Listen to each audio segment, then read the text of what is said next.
ایک عورت کا سوال ہے جی، وہ فرماتی ہیں کہ میرے شوہر وفات پا چکے ہیں، میری 3 بیٹیاں ہیں، بیٹا کوئی بھی نہیں ہے اور مجھے وراثت سے متعلق معلومات درکار ہیں۔ کریٹیکل ہے۔ وہ کہتی ہیں کہ میرے شوہر کے والدین بھی فوت ہو چکے ہیں اور میرے شوہر کے 2 بھائی اور 1 بہن، وہ تمام بھی ان کی زندگی میں ہی فوت ہو چکے ہیں۔ البتہ 1 بھانجا اور 3 بھانجیاں جو ہیں وہ زندہ ہیں، اسی طرح 2 بھتیجیاں اور 4 بھتیجے بھی ہیں۔ میرے شوہر نے جو مکان، زمین اور گھر کا سامان چھوڑا ہے اسے کیسے تقسیم کیا جائے؟ اور دوسرا یہ ہے کہ وہ کہتے ہیں کہ کیا اس کے اندر اے سی، فرنیچر وغیرہ بھی تقسیم ہوں گے؟ میرے شوہر کے ذمہ کچھ زکوٰۃ کی ادائیگی بھی باقی ہے اور کچھ قرض بھی ہے، مہربانی فرما کے اس کے حوالے سے میری رہنمائی فرما دیں۔ یہ اتنا سمپل معاملہ نہیں ہے کہ فوراً ایک کیس کو کنسیڈر کر کے آپ کو وراثت کی پوری ڈاکٹرائن سمجھا دی جائے۔ موٹی سی بات سمجھ لیں، وراثت کے اوپر میں نے ڈیٹیل لیکچر دیا ہے، مسئلہ نمبر 22، جس میں میں نے فزیکلی نومیریکل سالو کروائے ہیں، میتھمیٹیکلی، کہ اگر یہ کیس ہو تو وراثت اس طرح تقسیم ہوگی، یہ ہو تو اس طرح۔ سورہ نساء کا 2 رکوع آپ پڑھ لیں، وہ میں نے پورا رکوع اس میں کور کیا تھا۔ اس میں موٹا اصول وراثت کی تقسیم کے لیے آپ سمجھ لیں، موٹا اصول یہ ہے کہ جو ماں باپ کا اور بیوی کا حصہ ہے نا، وہ پورے مال میں سے تقسیم ہوتا ہے۔ ماں باپ کو 1/6 ملتا ہے، 1/6 ماں کو، 1/6 باپ کو۔ یہ پورے مال میں سے جو بھی اس نے چھوڑا اس کی آپ ویلیو لگوائیں گے۔ یہ اب آپ کا سوشل پرابلم ہے۔ میں نے نہیں کہنا کہ کس پراپرٹی ڈیلر کے تھرو مکان بیچو، مجھے آپ موٹا موٹا فگر بتائیں جی مکان کی یہ قیمت لگی ہے الٹیمیٹلی 1 کروڑ روپیہ یا 50 لاکھ روپیہ، اور جناب 10 لاکھ کی زمین ہے۔ میں موٹا موٹا فگر کی بات کروں گا۔ سب سے پہلے آپ اپنی پراپرٹی کو لیکویڈیٹ کریں گے۔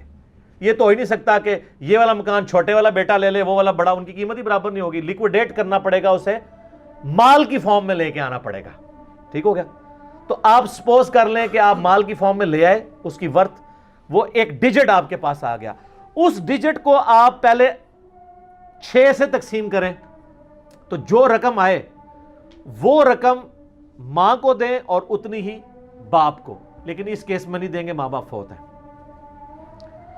پھر وہ جو پوری رقم تھی پہلے آلریڈی بنی ہوئی، جس کو 6 پہ ڈیوائیڈ کیا تھا، اسی کو 8 پہ ڈیوائیڈ کرنا ہے، باقی والی رقم کو نہیں، پوری کی پوری رقم کو 8 پہ ڈیوائیڈ کرنا ہے۔ 8 پہ ڈیوائیڈ کر کے جو حصہ آئے گا نا، وہ بیویوں میں تقسیم ہونا ہے۔ 2 بیوی ہیں تو 2 میں ہی تقسیم ہو جائے گی۔ یہ نہیں ہے کہ ایک بیوی کو بھی 1/8 ملے گا، دوسری کو بھی 1/8، نہیں، 1/8 جو نکل آیا، 3 بیوی ہیں تو 3 حصوں میں وہ کنورٹ ہو جائے گا۔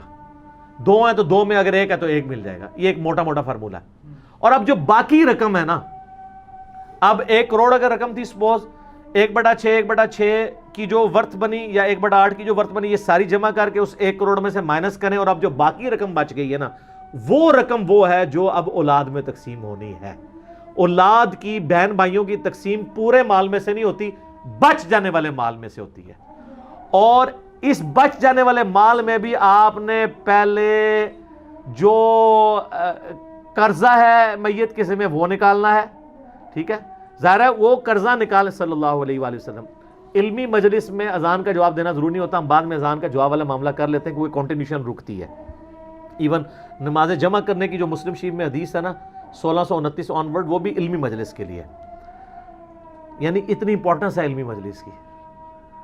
تو وہ ٹوٹل جو مال ہے اس میں سے ماں باپ اور یہ سب کچھ نکالنے کے بعد، اب وہ زکوٰۃ کہہ رہی ہے تو زکوٰۃ بھی ٹوٹل مال سے نکال کے جو کچھ ہوگا وہی ٹوٹل مال ہوگا، اسی کا 1/8 کریں گے، یعنی ٹوٹل مال میں سے آپ نے قرضہ بھی اتار دیا، زکوٰۃ بھی دے دی، اب جو باقی بچا وہ اصل میں اس کی وراثت ہے۔ وہ تقسیم ہوگی 6 کے اوپر، جو رقم ہے اتنی ماں کو اتنی باپ کو، 1/6 الگ الگ۔ اور آپ دیکھیں کہ ماں باپ کا حصہ بیوی سے زیادہ ہے، اور اللہ نے قرآن میں کہا کہ اللہ کو بہتر پتہ ہے کس کو کتنا دینا ہے، اس پہ کوئی اعتراض نہیں کر سکتا۔ اور آپ دیکھیں وراثت کے قوانین احادیث میں نہیں چھوڑے گئے، قرآن میں آئے ہیں۔ نماز کا طریقہ قرآن میں نہیں آیا، لیکن یہاں پہ لوگ اپنی بچیوں کو وراثت سے محروم کر دیتے ہیں، بھائی اپنی بہنوں کو وراثت سے محروم کر دیتے ہیں، اور ماشاءاللہ داڑھیوں والے بھی کرتے ہیں، آجی نمازی بھی کرتے ہیں، وہ کہتے ہیں چلو تہجد کے 2 نفل فالتو پڑھ لیں گے، یہ معاف ہو جائے گا۔ نہ، جو لوگ یتیموں کا مال ناحق کھا رہے ہیں وہ اپنے پیٹوں میں دوزخ کی آگ بھر رہے ہیں، اور یہ آگ قیامت والے دن ڈورمنٹ پوزیشن سے ایکٹیو میں آ جائے گی۔ دنیا میں ڈورمنٹ ہے، دنیا میں آپ انگارہ رکھیں گے تو زبان جلے گی، حرام کھانے سے نہیں جلتی۔ اور قیامت والے دن یہی مال جو ہے نا آپ کے اور مسلط ہو جائے گا. بخاری مسلم میں آتا ہے سانپ کی شکل میں مسلط کر دیا جائے گا, گنجے سانپ کی شکل میں. ٹھیک ہے, قرآن حکیم میں ہے سونا چاندی جو جوڑتے ہیں سورہ توبہ میں, اس کی زکوٰۃ نہیں دیتے ہیں, ان کی پیٹھوں پر, پہلوؤں پر, ماتھوں پہ یہ گرم کر کے جو چسپاں کیا جائے گا, نعوذ باللہ. تو یہ ہو گیا جی. اب جو باقی مال بچے گا نا, تو اب آپ نے دیکھنا ہے اولاد کتنی ہے. اگر سپوز کر لیتے ہیں 3 بیٹے ہیں اور 2 بیٹی ہیں, تو چونکہ بیٹوں کا حصہ ڈبل ہوتا ہے, تو آپ سمجھ لیں کہ وہ 3 بیٹے نہیں ہیں بلکہ وہ 6 ہو گئے اور 2 بیٹیاں 8 ہو گئی. تو 8 پہ باقی رقم کو تقسیم کریں, جو رقم آئے وہ بیٹی کو دے دیں, 2 بیٹیوں کو اتنی رقم دیں, اور بیٹوں کو ڈبل اس کے رقم دے دیں. یہ کیلکولیشن کے لیے آسانی بتا رہا ہوں, اگر آپ دوسرے طریقے سے کر سکتے ہیں وہ بھی کریں, یہ میتھمیٹیکل ایشو ہے. باقی رقم ہے نا وہ اس طرح تقسیم ہونی ہے کہ بیٹوں کو 2 حصے اور بیٹیوں کو 1. یہ جو ہماری اسلامی بہن کا سوال ہے, اس میں تو وہ کہہ رہے ہیں ماں باپ بھی فوت ہوئے ہوئے, اور ان کے شوہر کے جو بہن بھائی ہیں وہ ان کی زندگی میں فوت ہو چکے, تو ظاہر ہے کہ وہ بہن بھائیوں میں تو حصہ تقسیم نہیں ہوگا. یہ بھی یاد رکھیں جس کی اولاد نرینہ ہو اس کے بہن بھائیوں کو وراثت نہیں ملتی, اور جس کی اولاد نرینہ نہ ہو یعنی کوئی بیٹا نہ ہو, صرف بیٹیاں ہی بیٹیاں ہوں, پھر وراثت اس کے بہن بھائیوں میں بھی جاتی ہے. تو اب ان کی 3 بیٹیاں ہیں, تو ان کی جو شوہر ہیں ان کے بہن بھائیوں میں بھی جداد جائے گی, لیکن وہاں یہ کہ بہن بھائی تو پہلے فوت ہو چکے ہیں تو وہ ویسے ہی حقدار نہیں رہے, کیونکہ وہ ان کی زندگی میں فوت ہوئے ہیں, اور وراثت مرنے کے بعد تقسیم ہوتی ہے. جو پہلے ہی فوت ہو گیا ہوا ہے تو وہ یہ تو نہیں وہ اپنے سے بعد میں فوت ہونے والے کی وراثت وہ لے رہا ہوگا, تو وہ تو نہیں ملے گی. قرآن یہ کہتا ہے کہ جس کی 2 یا 2 سے زیادہ بیٹیاں ہوں سورہ نساء کے اندر, تو ان بیٹیوں میں 2/3 مال تقسیم ہوگا, 2/3 مال. لیکن کس کے بعد؟ ماں باپ, بیوی, یعنی یہ اپنا 1/8 لے لیں, ماں باپ تو فوت ہوئے ہیں, 1/8 یہ ٹوٹل رقم کا لیں آفٹر زکوٰۃ اور قرض اتارنے کے. اس کے بعد جو رقم بچ جائے نا اس کے 3 حصے کریں, اس میں سے 2/3 حصہ 3 بیٹیوں میں برابر تقسیم کریں, اور جو 1/3 بچ گیا نا وہ اصل میں جانا تھا ان کے خاوند کے بہن بھائیوں کو اگر وہ زندہ ہوتے, اور وہ تقسیم کس طرح ہونا تھا؟ اسی رول کے مطابق جو قرآن میں ہے کہ بھائیوں کو 2 حصے, اس 1/3 میں سے 2 حصے بھائیوں کو ملنے تھے اور بہنوں کو 1. ان کے کیس میں تو فوت ہو چکے ہیں, تو ان کے کیس میں اب وہ 1/3 کہاں جائے گا اس کی ڈیٹیل قرآن میں نہیں آئی ہے, وہ بخاری مسلم میں آئی ہے کہ نبی علیہ السلام نے فرمایا, بخاری مسلم کی متفق علیہ حدیث ہے, کہ جب جداد وراثت تقسیم ہو جائے تو جو باقی مال بچے گا اس کا حقدار اس کے قریبی مرد بھانجا یا بھتیجا ہوں گے. ٹھیک ہے, تو اس کیس میں ان کی بھانجیوں کو وہ نہیں ملے گا, صرف بھتیجوں اور بھانجوں کو ملے گا. اس وجہ سے نہیں کہ ان کے ماں باپ کا حصہ ہے, ان کے ماں باپ کا حصہ تو ملنا ہی نہیں کیونکہ وہ تو ان کی زندگی میں, اس وجہ سے کہ بخاری مسلم میں حدیث ہے جب مال بچے گا تو اس کا سب سے قریبی حقدار بھتیجا اور بھانجا, یعنی میل, فیمیل کو نہیں. کوئی ذرا میل نہیں نظام چلانا ہوتا ہے, فیمیل کو تو اپنے باپ سے بھی جداد ملتی ہے, ادھر شوہر سے بھی ملتی ہے, ہر جگہ سے مل رہی ہوتی ہے, تو اس لیے اللہ تعالیٰ نے میل کو ڈومیننٹ اس حوالے سے کیا. اور بخاری مسلم میں حدیث ہے کہ بھانجا اور بھتیجا خاندان میں شمار ہوتا ہے وراثت کے اعتبار سے. تو اگر یہ ان کے بھانجے اور بھتیجوں, ان کے جو خاوند کے بھانجے اور بھتیجوں کے ماں باپ یعنی ان کے باپ یا ماں زندہ ہوتی تو پھر ان کو ملنا تھا, اور وہ اس رول پہ 2-1 کے رول سے. لیکن اب چاہے ان کی سسٹر ہے چاہے ان کا بھائی ہے, دونوں کو کچھ نہیں جداد میں سے ملنا. ہاں, ان کی اولاد کو بخاری مسلم کے روح سے جو میل ممبرز ہیں ان میں تقسیم ہوگا. تو جو 1/3 مال ہے نا وہ جتنے بھتیجے اور بھانجے ہیں نا, فیمیلز کو چھوڑ کے میلز, ان میں تقسیم کرتے ہیں. باقی رہ گیا گھر کے لیے, گھر کے لیے جو سامان آتا ہے ظاہر ہے وہ بھی تقسیم ہوگا. اگرچہ یہ صحیح ہے کہ ایئر کنڈیشن کسی نے لگایا, اپنے بیوی بچوں کے لیے لگایا ہے, لیکن اس کے مرنے کے بعد ایئر کنڈیشن مالک تو ہے نا اس کا کوئی. جیسے بیوی نے جو زیور پہنا ہوا ہے اس کو تو کلیم کر سکتی ہے میں مالک ہوں کہ مجھے گفٹ ملا ہے. جو ترکہ چھوڑا ہے گاڑی کی شکل میں, موٹر بائک کی شکل میں, پلاٹ کی شکل میں, اس کو تو ترکہ شمار کر رہے ہیں. تو گھر کا جو سامان ہے وہ بھی ترکہ شمار ہوگا، الا یہ کہ جو بیوی کی ملکیت ہے، جہیز ہے یا اس کو گفٹ کیا ہے۔ اس لیے اگر آپ کے خاوند آپ کو اے سی لگوا کے دے نا تو اپنی زندگی میں گفٹ کروا لیا کرے، پھر وراثت نہیں ہوگی وہ۔ اب تو چولہا بھی اگر نہیں ہے تو ظاہر چولہے کی بھی قیمت لگے۔ اور اس میں ریکویسٹ کروں گا، یعنی اس طرح کے کیسز میں بعض اوقات یہ ہوتا ہے وہ عورتیں بیچاری اسی مکان میں رہ رہی ہوتی ہیں، اب وہ کہتی ہیں مکان بیچ دیا تو ہم کہاں جا کے رہیں گی، کیونکہ وہ مکان ہوتا ہے 3 مرلے کا، 3 مرلے کو 3 فیملیاں شیئر کر رہی ہوتی ہیں، تو ان کا سین بھی یکساں ہو جاتا ہے، چھت بھی یکساں ہو جاتا ہے، گزارا ہو جاتا ہے۔ لیکن جب وہ 3 بندوں میں ہوگا تو ایک ایک مرلے کا مکان تو نہیں ملتا، وہ تینوں اپنا اپنا حصہ لے لیں تو اپنا اپنا مکان پھر کرایوں پہ شفٹ ہوں گے، اب ان کا کوئی کمانے والا بھی نہیں۔ تو اس میں پھر یہی کرنا چاہیے کہ اللہ سے ڈریں، حسن سلوک کریں اپنے رشتہ داروں کے ساتھ جو غریب لوگ ہیں، اور ہم نے دیکھا ہے کہ کئی لوگ ہیں وہ لاکھوں کی جائیداد سے دستبردار ہو جاتے ہیں اپنے غریب بہن بھائیوں کے لیے۔ اور میں نے تو ایسے کروڑ پتی لوگوں کو دیکھا ہے کہ ان کی اگر اپنی زندگی میں بھی اپنے بھائیوں بہنوں سے لڑائی رہی ہے نا، میرے اپنے ریلیٹیوز میں ایسے لوگ دیکھے ہیں، لیکن جب بہن بھائی فوت ہوئے نا انہوں نے ان کی اولاد کو پورا پورا حصہ دیا ہے، اور وہ حصہ سر لاکھوں میں نہیں کروڑوں میں دیا ہے، پوری پرورش کی ہے، اس چیز سے قطع نظر صرف اس لیے کہ صلہ رحمی کرنی ہے۔ بخاری مسلم حدیث ہے، نبی علیہ السلام نے فرمایا جو شخص یہ چاہتا ہے اس کی عمر دراز کر دی جائے اور اس کے رزق میں برکت ہو تو اپنے رشتہ داروں سے حسن سلوک کرے۔ یقیناً یہ بھی اللہ کی توفیق سے، اللہ کی توفیق سے رشتہ داروں کے ساتھ حسن سلوک کرنا چاہیے۔ اور رشتہ داروں میں سب سے پہلے ماں باپ، بیوی بچے اور بہن بھائی ہیں، باقی بعد میں۔ یہاں لوگ ان کو اگنور کرتا ہے، باقیوں کے ساتھ پینگے بڑھا رہے ہوتے ہیں۔ پہلا حق ان کا ہے، ان کے ساتھ حسن سلوک کریں۔ اور انسان جب اپنے آپ کو رکھ کے دیکھتا ہے نا، یار میرے ساتھ اگر یہ معاملہ بن گیا اور میرے یعنی مرنے کے بعد میرے بہن بھائی میری اولاد کے ساتھ کیا کریں گے، تو سر اگر آپ کے بہن بھائی آپ کی زندگی میں مر گئے تو آپ اپنے آپ کو ادھر رکھ کے دیکھیں تو ان کی اولاد کو بھی اپنی اولاد سمجھیں۔ اور میں آپ کو بتاؤں at the end of the day اللہ تعالیٰ سب کو برابر کر دیتا ہے۔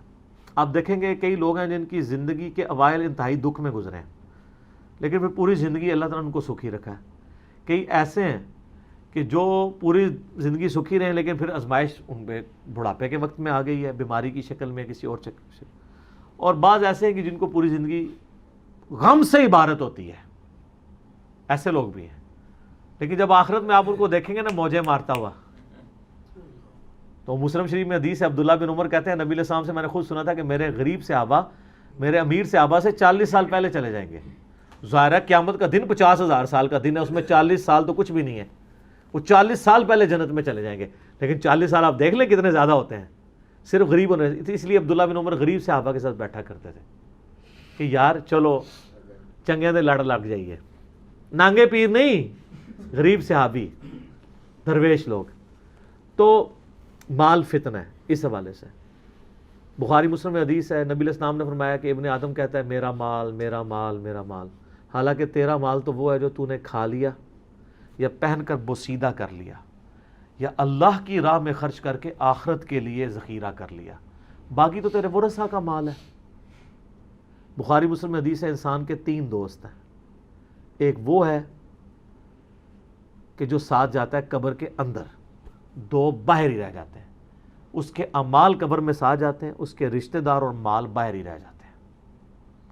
بخاری مسلم دونوں میں حدیث ہے، نبی علیہ السلام نے فرمایا ابن آدم کے پاس اگر سونے کی 2 وادیاں ہوں تو وہ تمنا کرے گا تیسری بھی آ جائے، اس کا پیٹ صرف قبر کی مٹی بھرے گی۔ بخاری و مسلم دونوں میں حدیث ہے، یہ نہ سمجھیے گا یہ بزرگوں والا ہے، یہ واقعی بخاری مسلم دونوں میں حدیثیں ہوتی ہیں جو میں بیان کر رہا ہوتا ہوں، پوری ذمہ داری سے کر رہا ہوتا ہوں کہ اے اللہ محمد اور آل محمد کو بس اتنا ہی رزق دینا کہ ان کی روح اور جسم کا رشتہ برقرار رہے۔ بخاری اور مسلم دونوں میں حدیث ہے، اما عائشہ کہتی ہیں کہ نبی علیہ السلام کی وفات تک ہماری حالت تھی، بعض اوقات 1 مہینہ، بعض اوقات 2، بعض اوقات 3 مہینے تک ہمارے گھر میں چولہا نہیں جلتا تھا، 2 کالی چیزوں پہ کھجور اور پانی پہ گزارا ہوتا تھا، وہ بھی کوئی ٹنو ٹن نہیں، 2 کھجوریں صبح 2 شام اور 1 میٹھا پانی کا پیالہ صبح اور 1 شام۔ حالانکہ خیبر کے بعد وسعت مل گئی تھی، نبی علیہ السلام نے فقر اڈاپٹ کیا ہوا تھا۔ بخاری مسلم دونوں میں حدیث ہے، جب نبی علیہ السلام نے ایلا کیا تھا 1 مہینے کے لیے اپنی بیویوں سے ناراض ہو کے چھت پہ شفٹ ہو گئے تھے، جو حضرت عمر ان کو ملنے گئے تھے، آپ کے جسم مبارک پہ چٹائی کے نشان تھے، تو حضرت عمر رو پڑے، یا رسول اللہ کیسر و کسریٰ تو دنیا کے مزے لوٹ رہے ہیں اور آپ اللہ کے رسول ہو کے یہ حالت آپ کی. آپ فرمایا کہ اے عمر کیا تم اس بات پہ راضی نہیں ہو کہ کیسر و کسریٰ دنیا کے مزے لوٹیں اور ہم آخرت کی سعادت؟ اے عمر کیا دنیا کی حقیقت ابھی بھی تجھ پہ نہیں کھلی؟ سر نبی علیہ السلام سے اتنے سخت جملے جس عمر نے سنے ہوئے تھے نا، وہی عمر اس قابل تھا کہ اس کے دور میں رومن اور پرشین امپائر گرتی اور ایک ٹکا آرام کا کسی کو نہ کھانے دیتا، ٹنڈ کے رکھا ہوا تھا. حضرت عمر کے بعد کیا ہوا ہے؟ مینجمنٹ کمزور ہو گئی ہے، وظیفوں پہ لوگ لگ گئے، تھیندے ٹھیک ہے. اسی لیے کہا جاتا ہے ابو بکر اور عمر کی خلافتیں محفوظہ ہیں اور عثمان و علی کی خلافتیں مفتونہ ہیں. اس لیے نہیں کہ وہ خلفاء برے تھے، اس لیے کہ اس میں فتنے کا دور تھا، وہ اسپیشل پروٹیکشن تھا. بخاری مسلم میں حدیث ہے میری امت اور فتنوں کے درمیان دروازہ عمر ہے، جب یہ دروازہ توڑ دیا جائے گا فتنے شروع ہو جائیں گے. وہ فتنے کیا شروع ہوئے؟ دنیا کی محبت. جو بخاری میں حدیث نہیں ہے، وہ جو نبی علیہ السلام جب ہجرت کر رہے تھے تو حضرت ابوبکر رضی اللہ تعالیٰ عنہ آپ کے ساتھ تھے، تو ایک شخص جو کافروں کی طرف سے 100 اونٹ انعام رکھا گیا تھا تو وہ پیچھا کرتے. ابن جوشم کیا نام تھا اس کا؟ سوراقہ ابن مالک ابن جوشم. وہ پیچھے آیا، اس کا گھوڑا دھس گیا، 2-3 بار ہوا، اس کو یقین ہو گیا. اس نے کہا میں آپ کی کوئی مدد کر سکتا ہوں تو بتائیں. تو حضرت بکر نے کہا کہ بس ادھر کی طرف نہ کسی کو آنے دینا ہمارا پیچھا کرنے کے لیے. تو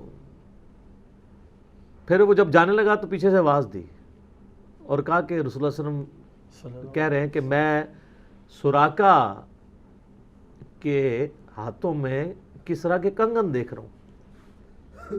تو وہ بڑا مسکرایا اور کہنے لگا کسریٰ دنیا کی سپر پاور اور اس کا جو بادشاہ جو لباس پہنتا ہے اتنا مہنگا، وہ میرے اوپر دیکھ رہے ہیں. اور دل میں شاید اس نے یہ بھی سوچا ہو کہ اپنی حالت یہ ہے کہ جان بچا کے 2 بندے چوری چھپے مدینہ جا رہے ہیں اور ہمیں یہ بشارہ سنا رہے ہیں. تو نبی علیہ السلام کو یہ پتہ بھی تھا کہ امت کے لیے خزانے کھلیں گے، تب بھی آپ نے فقر اختیار کیا تاکہ امت پیچھے سے مال پانی نے شروع کر دے. کیونکہ ترمذی کی حدیث ہے ہر امت کا کوئی نہ کوئی فتنہ ہے، میری امت کا فتنہ مال ہے، سیدھی سی بات ہے. اور پھر حضرت عمر کے دور میں پھر کسریٰ کا جب لباس آیا تو وہ کہا سوراقہ کدھر ہے؟ پہنایا اور کہا چل کے بتاؤ. جب چلے تو پھر کہا لا دے.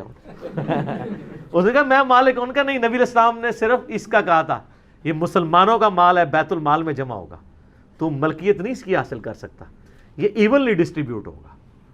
تو سر اور اس کے بعد پھر حضرت عمر رو پڑے. یہ سارا انہوں نے فلمایا عمر سیریز کے اندر.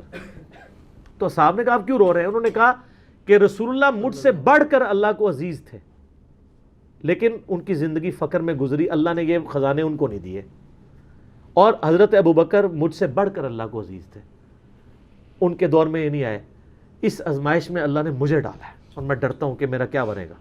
اسی لیے بخاری مسلم میں آتا ہے نا جب ان کو زخم لگا اور لوگ نا امید ہو گئے تو پھر لوگ آ کے ان کی فائنل زیارت کر رہے تھے، کیونکہ کھاتے پیتے تھے تو وہ میدا کٹا ہوا تھا، نکل جاتا تھا. اسی حالت میں بخاری میں آتا ہے ایک نوجوان آیا، اس کا تیمم ٹخنوں سے نیچے لٹک رہا تھا. جب وہ جان لگا تو بیماری کی حالت میں حضرت عمر کہہ رہے ہیں لڑکے اس کو تیمم کو ٹخنوں سے اونچا کر، اس سے تیرے کپڑے بھی پاک رہیں گے اور یہ سنت بھی ہے. یہاں ہم لوگوں کو کہتے ہیں شلواریں یار نیچے روبڑ رہی ہیں. حضرت عمر نزا کے عالم میں بھی ٹخنوں سے اوپر شلوار کر رہے. حضرت عمر وہابی نہیں سن سر، وہ صحابی سن، ان کو پتہ تھا یہ سنت ہے. اور نزا کے عالم میں تیمم اوپر کروا رہے ہیں، یہ بخاری کے الفاظ ہیں. اور وہاں پہ آ کے صحابہ کرام کہہ رہے ہیں کہ اللہ تعالیٰ عمر پر رحم فرمائے، اے امیر المومنین آپ کی وجہ سے اللہ نے مسلمانوں کو اتنی فتوحات دیں، رومن امپائر گری، قادسیہ یرموک مسلمانوں کو فتوحات ملی، امید ہے اللہ تعالیٰ آپ کے لیے بہت اجر رکھے گا. انہوں نے کہا کہ مجھے اللہ تعالیٰ میری ان خدمات کے عوض اگر برابر بھی چھوڑ دے کہ میرے گناہ اور نیکیاں برابر ہو جائیں تو واللہ میں کامیاب ہو گیا، میں اللہ سے اتنا ڈرتا ہوں. یہ انہوں نے کوئی ایکٹنگ نہیں کی، نہ یہ میں کہوں گا کہ ان کی عاجزی تھی، یہ ریالٹی تھی. جس کو خدا کا تعارف ہے وہ واقعی جانتا ہے کہ اللہ بڑا ڈاڈا ہے.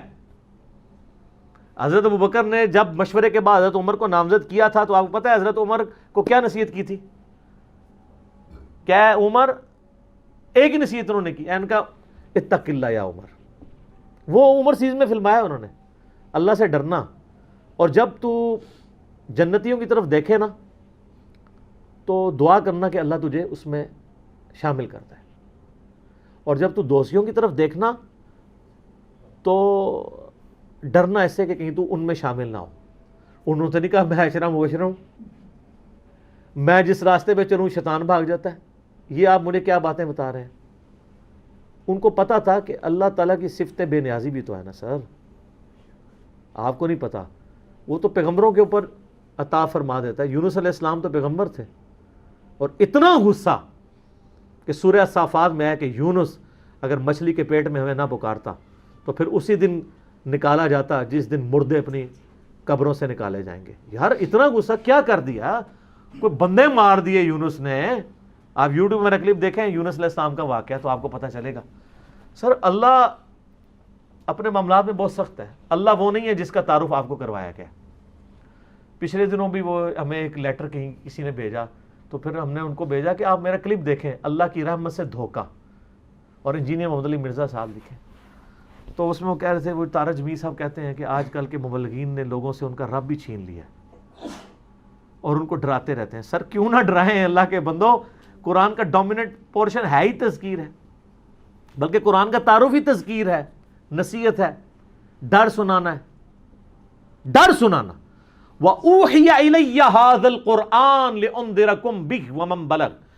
سورہ الانعام آیت نمبر 19. اے نبی علیہ السلام فرما دو مجھے تو قرآن وہی اس لیے کیا گیا ہے میں تمہیں ڈر سناؤں، اور جس تک یہ کتاب پہنچ جائے وہ بھی ڈر سنائے. بخاری کی حدیث ہے، آپ علیہ السلام ایک چوراہے سے گزر رہے تھے، کچھ صحابہ جو ہے وہ ہنس رہے تھے، آپ رک گئے. پھر آپ نے فرمایا جو کچھ میں جانتا ہوں نا تم جانتے ہوتے نا تو بہت کم ہنستے زیادہ رویا کرتے. بخاری مسلم میں حدیث ہے، عبداللہ بن عمر کہتے ہیں نبی علیہ السلام نے میرے کندھے پہ یوں ہاتھ رکھ کے نا فرمایا تھا عبداللہ اپنے آپ کو مردوں میں شمار کرنا، یعنی سمجھو کہ آج میں گیا ہی کہ گیا. سر جب یہ تلوار کسی کے سر پہ لٹک رہی ہو نا پھر اس کا قبلہ سیدھا رہتا ہے. ادروائز وہ یتیموں کا مال بھی ہڑپ کرے گا، بہنوں کی جائیداد پہ بھی قبضہ کرے گا، اور وہ ماں باپ بھی جو اپنی زندگی میں بیٹوں کو سب کچھ دے کے چلے جاتے ہیں اور بیٹیوں کو محروم کرتے ہیں. ہمارے پاس تو لوگ آتے ہیں، ہم ان کو کہتے ہیں تمہارے ماں باپ دوزخ میں جل رہے ہوں گے، اب بھی ٹائم ہے کہ ان کی وصیت بدل دو. قرآن میں بھی ہے کہ اگر کوئی غلط وصیت کر کے جاتا ہے وصیت بدلو، اس کو عذاب سے بچاؤ. تو کئی لوگ ہیں میں نے دیکھا ہے ملینز آف روپیز انہوں نے ماں باپ کے مرنے کے بعد ان کے نام پہ ہوئے اپنی بہنوں کو واپس کیے ہیں کہ چلو یار ہمارے ماں باپ دوزخ میں جانے سے بچ جائیں گے. اگر آپ کے ماں باپ کی محبت آپ کے دل میں ہے نا تو خدا کے لیے اگر آپ یہ نہ کہیں کہ میرے ماں باپ دے گئے ہیں تو وہ جانے اور ان کا کام. یار وہ آپ کو دے کے گئے، آپ کے ساتھ نیکی کر کے گئے، اور آپ ان کے ساتھ یہ بھی نیکی کرنے کے لیے تیار نہیں ہے کہ جو مال انہوں نے کمایا تھا وہ ان کو دوزخ سے رہائی سے عطا کرنے کے لیے آپ ان کے لیے خرچ کر دیں جو آپ نے نہیں کمایا ہوا. تو کتنے بڑے ناہنجار اولاد ہیں آپ. سنن ابن ماجہ کی حدیث ہے تو اور تیرا مال تیرے باپ کا ہے. بہت بڑی بات ہے. ماں باپ بغیر اجازت کے بھی اپنے اولاد کے مال میں سے لے سکتے ہیں، یہ ذہن میں رکھیے گا، بڑا حق ہے. اور آپ لوگ یہ کام کر رہے ہیں، اور جو ماں باپ کر رہے ہیں خدا کے لیے ان کے پاؤں پکڑنے پڑتے ہیں. پاؤں پکڑے، ان کو کہیں کہ خدا کے لیے بہنوں کو اس طرح نہ کیا کریں. او جی ان کو جناب وہ جیز دے دیا تھا، وہ جیز تو زندگی میں دیا، وہ گفٹ ہے، ہبہ ہے. یہ تین ٹرمنالوجیز ہیں، ہبہ، وصیت اور وراثت. ہبہ زندگی میں سب کو برابر دینا ہے آپ نے. وصیت یہ ہے کہ میرے مرنے کے بعد فلاں کو ملے، اور لیکن وہ ادر دین وارث ہوگا. بخاری میں حدیث ہے کہ وارث کا حق اللہ نے قرآن میں رکھ دیا، وارث کے لیے وصیت نہیں ہو سکتی. ہوتا آپ کا منہ والا بیٹا یا کوئی بھتیجا جس نے آپ کو بڑھاپے میں سنبھالا ہے تو آپ اس کو کریں، یا آپ کا پوتا ہے جس کا باپ مر چکے آپ کی زندگی میں، آپ اس کو چاہتے ہیں اس کو وراثت تو نہیں ملے گی، میں وصیت میں سے اس کو 1/3 مال بھی آپ دے سکتے ہیں. اور وراثت ہے جو مرنے کے بعد تقسیم ہوگی. باقی مسئلہ نمبر 22 میرا آپ دیکھ لیں. اللہ تعالیٰ سے دعا ہے جو حق بات میں نے کہی اللہ تعالیٰ ہمارے دلوں میں راسخ فرمائے. اگر جذبات میں میرے منہ سے کوئی غلط بات نکل گئی تو اللہ تعالیٰ ہمارے دلوں سے معاف کر دے. ہمیں کتاب و سنت کی تعلیمات پر عمل کر کے دوسرے بھائیوں تک پہنچانے کی توفیق عطا فرمائے. سبحانک اللہم و بحمدک اشہد ان لا الہ الا انت استغفرک و اتوب الیک وما علینا الا البلاغ المبین. جزاکم اللہ خیرا.